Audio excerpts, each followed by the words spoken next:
நீலகிரி மாவட்டத்தில் ஏழை எளிய மக்கள் தரமான மருத்துவ வசதி பெற்றிடும் வகையில் 499 கோடி ரூபாய் மதிப்பீட்டில் உதகை பட்ஃபயர் பகுதியில் 700 படுக்கை வசதிகளுடன் 415 மருத்துவ ஊழியர்களை கொண்டு அரசு மருத்துவக் கல்லூரி மருத்துவமனை கட்டப்பட்டு கடந்த 6ஆம் தேதி மாண்புமிகு தமிழக முதலமைச்சர் ஸ்டாலின் மருத்துவக் கல்லூரி மருத்துவமனையை திறந்து வைத்தார்.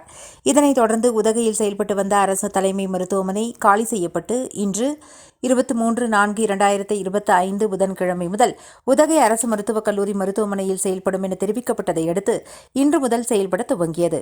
தொடர்ந்து காலை முதலே ஏராளமான பொதுமக்கள் புறநோயாளிகள் சேவைக்கு வந்தனர். மேலும் பொதுமக்கள் அவசர மருத்துவ சிகிச்சைக்கு ஏதுவாக வந்து செல்லும் வகையில் பேருந்து வசதி செய்யப்பட்டுள்ளதாகவும் உதகையில் இயங்கி வந்த அரசு தலைமை மருத்துவமனை இனி கூடலூரில் தலைமை மருத்துவமனையாக செயல்படும் எனவும் தெரிவிக்கப்பட்டுள்ளது.